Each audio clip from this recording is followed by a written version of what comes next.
근데 이 영상 하나만 보면은 눈이 뻑뻑하거나 시리거나 충혈이 생기거나 이물감이 드는 이런 안구 건조증을 근본적으로 치료할 수 있는 생활 습관, 눈 깜빡임법, 음식, 영양제 모두 마스터하게 도와드릴게요. 우선은 가장 중요한 건 습도예요. 50%에서 60% 맞춰줘야 돼요. 습도가 얼마나 중요하겠어 라고 생각하시는 분들이 굉장히 많지만 아직도 기억나는 환자 두 분이 있는데, 한 분은 겨울철보다 여름철에 안구 건조증이 더 심해지는 거예요. 사실 이게 말이 안 되는 거거든요. 겨울철이 더 건조하고 여름은 습하잖아요. 그래서 왜 그러지 하면서 치료를 하는데도 크게 안 좋아져서 생활 습관에 대해서 물어봤습니다. 원룸에 사시는데 원룸에 제습기를 3대를 틀어놓는다 그러세요. 이게 제습기를 많이 틀어놓으면 사실 뽀송뽀송하고 굉장히 여름철에 좋은데 반면에 눈에는 굉장히 해롭거든요. 안구 건조증 파트에서는. 환자분한테 추천을 한 게 제습기를 한 대만 쓰시고 60%로 맞춰서 쓰시라 이렇게 말씀드렸더니, 그러고 나서 한 3주 뒤에 오셨나? 눈이 엄청 좋아져서 왔더라고요. 그만큼 중요하고, 또 다른 한 케이스를 말씀드리면, 이제 제가 대학병원에 있을 시절에 진짜 뭐 스테로이드 안약도 쓰고 여기 눈물 나가는 마개도 수술도 하고 여러 가지 다 했는데 안구 건조증이 결국 치료가 안 됐어요. 근데 그분이 이제 저한테 2, 3개월 동안 동남아 여행 다녀와야 된다, 조심히 다녀오셔라 했는데, 다녀오시고 나서 눈 검사하니까 정상인 거예요. 그래서 뭐지 했더니 동남아가 엄청 촉촉하잖아요. 그래서 그만큼 습도가 중요하구나 라고 알 수 있는 이런 환자분 두 분이 계셨고, 안구 건조증에 히알루론산 인공눈물도 좋지만 습도가 가장 중요하다라는 게 되겠어요. 정리하면 여름철에는 제습기 세팅을 5, 60%로 해놓고 겨울철에는 가습기를 항상 틀어놔야 된다. 우리 막 여배우님들이 가끔 방송에 나와서 저는 겨울철에도 차량에 히터를 트지 않아요 막 이런 식으로 얘기하잖아요. 특히 얼굴 쪽에 오게 되면 눈이 바싹 말라버려서 시린 걸 경험할 수 있었을 거예요. 그래서 겨울철에도 히터를 틀 때는 최소로 하고, 차라리 좌석에 시트의 온도를 올려서 좀 따뜻하게 유지해 주시는 게 훨씬 낫고, 나는 너무 추워서 안 되겠다, 히터를 틀어야겠다 하시는 분들은 히터를 아래쪽으로 틀어서 눈에 다이렉트하게 안 오게 하는 게 가장 중요한 포인트가 되겠습니다. 예전 집에서 가습기를 좀 엄청 센 놈으로 구매해서 24시간 틀어봤거든요. 와, 이게 그렇게 틀어놓고 자면 아침에 약간 안개가 껴있어요. 적정한 게 가장 좋습니다.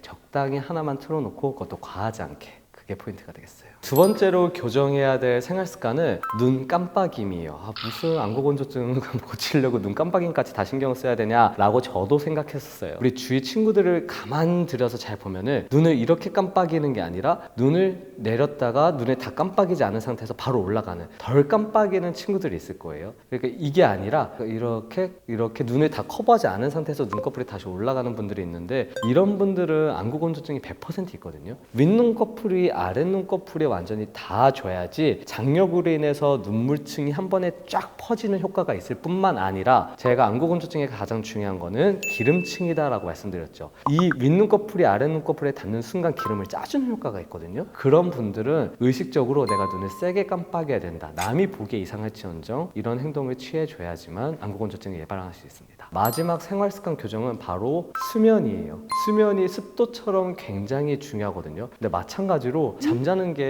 뭐 어떻게 뭐 많이 바꿀 수 있겠어 이런 생각을 가지고선 시도도 안 한 분들이 굉장히 많습니다. 수면 시간은 적어도 7시간에서 8시간은 유지를 해줘야 됩니다. 논문에 따르면 수면 시간이 부족할 경우에 눈으로 가는 혈류를 부족하게 만들고, 그리고 눈물 분비량을 저하시킨다라는 보고가 있거든요. 그래서 안구 건조증을 유발할 수 있어요. 사실 안구 건조증을 치료하는 것만큼 수면의 질이나 뭐 자는 시간을 늘리는 행위가 굉장히 어렵다고 알고 있거든요. 저도 특히 나이 먹을수록 잘 못 자요. 저도 그렇거든요. 그래서 수면 시간이 5시간 정도, 뭐 6시간도 안 되는 분들은 사실 안구 건조증뿐만 아니라 잠만 제대로 자도 컨디션이 확 올라오거든요. 차라리 고생하지 마시고 수면 클리닉에 내원을 해서 수면의 질에 대한 검사를 받는 게 더 낫다라는 생각이 들어요. 하나만 더 말씀드리면, 우리 잘 때 눈 뜨고 자는 분 있거든요. 저요. 이게 되게 흔해요. 우리가 뭐 다른 사람 자는 걸 잘 안 봐서 그렇지 흔합니다. 특히나 눈 크신 분들, 아니면 성형수술 하신 분들, 쌍꺼풀 하신 분들은 잘 때 보면은 흰자갈을 살짝 보이고 주무시는 경우가 있는데, 이런 분들은 덜 감긴 부분이 공기 중에 계속 노출이 되고 거기 염증이 새고 헐거든요. 그런 경우에도 안구 건조증에 당연히 영향을 줄 수 있기 때문에, 이런 분들은 자기 전에 눈에 연고를 듬뿍 넣고 주무셔서 이제 눈을 뜨고 자더라도 공기 중에 노출되는 면적을 최소화시키는 게 중요하겠고, 아니면은 살짝 눈을 누르는 듯한 안대가 있거든요. 그거를 착용하고 주면은 눈꺼풀을 좀 감게 하는 효과가 있어서, 많이 심한 분들은 눈꺼풀에 테이프를 붙이는 분들도 있어요. 근데 그럴 경우에는 흡소성 피부염을 유도할 수 있기 때문에 그렇게 추천하지는 않습니다. 전자파가 또 수면의 질에도 그렇죠. 근데 저는 텔레비전을 틀고 자가지고 그래야지 자거든요. 이제 생활 습관은 사실 여기까지가 준비한 모든 거였고 한번 시도라도 해보시면 달라지는 걸 느낄 수 있을 거예요. 지금부터는 제 전문 분야 식습관에 대해서 말씀드리도록 하겠습니다. 뭐가 제일 중요할까요? 안구건조증 하면 눈물, 하면 수분량이 생각나죠. 수분의 섭취량이 가장 중요한 포인트가 되겠는데 교수님께서 너 안구건조증에는 수분을 많이 먹어야 된다고 항상 설명해 줘야 돼 라고 설명을 많이 해주셨었는데 그때는 에이 설마 이런 식의 생각을 가지고 있었거든요. 근데 그게 정말이에요. 남자가 2.5리터의 물을 먹으라 그러고 여자는 2리터를 먹으라 그러거든요. 근데 우리가 보통 음식에서 섭취하는 수분의 양이 1리터 정도예요. 그러면 남자는 뭐 1.5리터, 여자분은 이제 1리터를 섭취를 더 해야 되는 거죠. 그래서 저는 환자분들께 항상 말씀드리는 걸 1리터에서 2리터의 추가적인 수분을 물로만 통해서 하는 연습을 하라 라고 말씀을 드려요. 이렇게만 하면 우리 작심삼일, 저도 마찬가지거든요. 초반에 그냥 물 좀 열심히 먹어보다가 그러다가 딱 어느 순간에는 예전으로 돌아가 있더라고요. 그래서 저도 습관을 하나 들린 게 페트병으로 마셔요. 페트 500을 뭐 하루에 3-4개를 먹는다거나 아니면 텀블러에서 500ml짜리를 재구성, 그것만 나눠서 마신다거나 하는 습관처럼 개량할 수 있는 습관을 가지는 게 가장 중요하겠고, 저는 요거는 꼭 지켜줬으면 하는 게 일어나서 물을 한 100ml에서 200ml 정도는 충분히 마셔주세요. 일어나자마자. 많이 마시는 행위는 오히려 몸에 더 부담을 줄 수 있거든요. 그래서 100ml에서 200ml 정도는 몸의 서큘레이션을 도와주기 때문에 일어나자마자 한 컵 마셔라 라는 것을 저는 추천하고 싶어요. 물만 잘 먹으면 되나요? 물만 잘 먹으면 되진 않겠죠. 이제 여름이라 식단을 하시는 분들이 많을 텐데요. 저도 식단을 하고 있거든요. 우리는 무조건 탄수화물을 줄이고 봐요. 살을 빼기 위해서는. 근데 다이어트를 하겠다고 탄수화물을 확 줄여버리면 그때부터 눈물층이 덜 건강해져요. 그러면 안구건조증이 더 많이 생기는 거거든요. 그래서 가끔 다이어트를 많이 하셔서 안구건조증으로 오시는 분들, 환자분들 꽤 있습니다. 그럴 경우에 저는 보여주는 것도 중요하지만 건강도 챙겨야 된다. 탄수화물 조금이라도 더 늘려라 라고 말씀을 드리고 있고요. 만약 정탄수화물을 줄이고 싶다 그러면 양을 조금만 줄이시고 탄수화물의 질을 좋은 걸로 바꾸라고 저는 추천을 하거든요. 대표적인 게 귀리가 있죠. 밀가루나 뭐 쌀밥 같은 거를 먹는 거 대신에 그거를 귀리로 대체하면은 몸에 더 좋은 효과를 낼 수 있고 안구건조증에도 더 좋기 때문에 좋은 탄수화물을 먹어라 라고 말씀을 드려요. 그리고 지방 같은 경우에도 좀 커팅을 많이 하시는 분들도 있는데 저는 지방과 단백질 같은 경우에는 등푸른 생선으로 오메가3를 많이 함유한 제품을 많이 먹으라고 말씀드려요.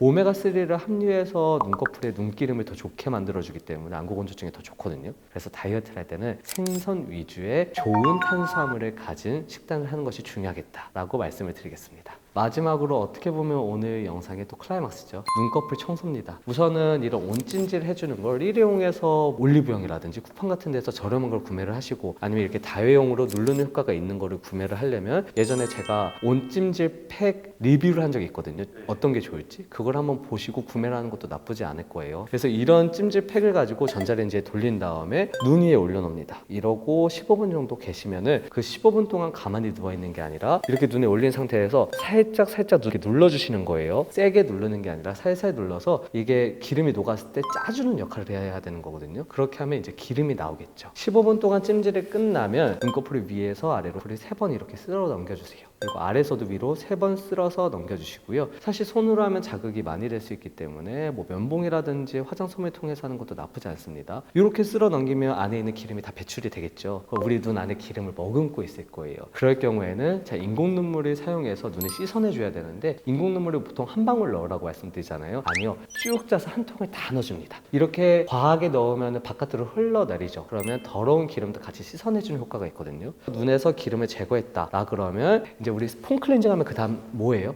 클렌징 하면 씻어야죠. 스킨 로션을 바르죠. 이렇게 우리 피디님이 부족합니다. 스킨 로션을 바르는 게 우리한테는 눈꺼풀 청소액으로 닦아주는 거예요. 눈꺼풀도 기름층을 깨끗하게 비워줬기 때문에 한번 마무리 작업이 필요하거든요. 그게 바로 우리가 사용하는 눈꺼풀 세정액이에요. 우리 눈에는 이제 포도상규근이나 아니면 모낭충이 존재를 하거든요. 얘네들이 안검염이나 안구 건조증을 유발할 수 있는 거기 때문에 걔네를 제거하면서 마무리 작업을 해준다라고 간단하게 생각을 해주시면 되시겠어요. 여러 가지 제품 형태가 있는데요. 화장솜에 이렇게 덜어서 폼 형식으로 쓰는 제품도 있고 이렇게 일회용으로 나온 제품도 있거든요. 저는 좀 귀차니즘이 많기 때문에 이렇게 일회용으로 나온 제품을 주로 사용을 하고요. 우리 눈꺼풀 청소 기름 다 짜냈으면 이 제품 하나 뜯어가지고 얘가 이렇게 이미 세정액이 다 묻혀서 나온 상태거든요. TT 티티리 오일 성분이 다 들어있고 얘로 눈꺼풀을 한번 세게 밀어준다라는 느낌으로 세게라고 누르면 안 됩니다. 눈꺼풀을 문대주는 느낌으로 한 번, 두 번, 세 번 해주면 그날 눈꺼풀 청소는 끝나게 되는 거예요. 제가 다시 한번 정리하면 온찜질 해주고 온찜질하면서 살며시 눌러주고 15분 온찜질이 끝났다면은 눈꺼풀 위아래로 쓸어 내려서 기름 마저 빼주고 그 다음에 인공 눈물 넣어줘서 눈 안에 있는 기름 제거해주고 마지막으로 티트리 오일이 들어가 있는 제품으로 눈꺼풀을 청소해주는 게 되겠어요. 그리고 제가 제품을 이용해서 눈꺼풀을 마지막에 닦아주라고 말씀드렸는데 이런 제품이 없는 분들도 분명히 계실 거거든요. 그런 분들은 눈화장 지우는 것처럼 폼 클렌징을 이용해서 눈에 발라주시고 그 상태로 약간 지워주시면 이런 효과를 비슷하게라도 낼 수 있거든요. 없는 분들은 그렇게 하시는 것도 나쁘진 않습니다. 우리가 5년 전에 그런 풍문이 돌긴 했어요. 뭐 인공 눈물을 자주 넣으면 내가 직접 만들어내는 눈물의 양이 줄어서 오히려 안 좋은 영향을 줄 수 있다. 이런 보고가 있었는데 반은 맞고 반은 틀리다라고 설명을 해드리는 게 좋을 것 같아요. 우리가 보통 사용하는 히알루론산 1용 인공 눈물은 사실 많이 저만해도 눈물 분비량에 영향을 주진 않거든요. 그러니까 자주 넣어도 장기적으로 큰 상관이 없습니다. 다만 이렇게 병으로 된 보존제가 함유된 인공 눈물은 눈물의 분비량을 저하시킬 수가 있거든요. 그 보존제 자체가. 그래서 걔네는 오래 쓰면 안 좋은 건 맞습니다. 한마디로 내가 일회용 인공 눈물을 사용하고 있다? 얘를 오래 넣어서 눈에 문제가 생기지 않을까라는 생각을 한다면 제 대답은 괜찮습니다. 나는 방부제가 들은 인공 눈물을 사용하고 있는데 오래 사용하면 뭐 내 눈물 분비량에 영향을 주지 않을까? 제 대답은 yes. 오래 사용하면 안 됩니다. 이렇게 대답을 해드릴게요. 오늘 내용이 어떻게 보면 당연하다라고 느껴지실 수 있는 부분도 있긴 했는데 실제로 한번 해보시고 본인에게 달라지는 게 느껴진다면 주위 안구건조증으로 고생하는 분들에게 이 영상을 꼭 전달해서 그분들에게도 도움을 주시면 너무 좋으실 것 같습니다. 오늘도 경청해 주셔서 감사하고 도움이 되셨다면 좋아요, 구독, 알림 설정 부탁드립니다. 고생하셨어요.